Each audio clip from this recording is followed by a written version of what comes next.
Abavyeyi banje nkunda, ndabaramukije amahoro y'Imana, sangwa amahoro n'amahonda. Ndabandikiye nkoresheje agakete kugira ndabibutse uko mwahora mubigira amatelefone ataraza. Bavyeyi, aka gakete ndakanditse ndi muhira nafashe agakonje. Umushingantahe wanje ari ku kazi, hanyuma na ka gakobwa kanje kari kw'ishuri, mbere mu mwanya ndaja kugatora agatahe.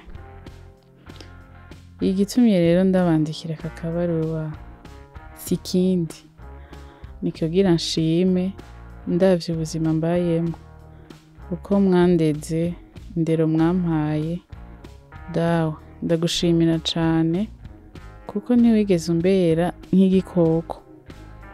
Wamye unyereka ko uri umugenzi wanje, ko ntegerezwa kukubaha, ariko sindagutinya. Mawe, uri inarugo koko, uri umuvyeyi. Kuko iyo mutambarira ko mubiri wanje nanje hazogera aho ngora, ukansaba ivyo usaba, mukanambwira nuko nzobigenza mu bihe nk'ivyo, ngira ngo nanje mba narashikiwe n'ivyo ntokwifuriza n'umwasi wanje. Rero benshi mu bo twigana babigwamwo mu kutamenya.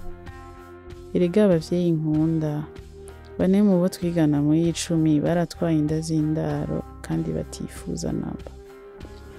Nuko rero aka gakete kababwira uko namye nifuza kubashimira kuva kera. Murakaramba mubone n'ico n'iki. Uburundi burakeneye abavyeyi nkamwe, mwubahwe. Ako nakagezweho mu gisagara. Ndabashimiye cane, sinzigera mpeza kubakengurukira.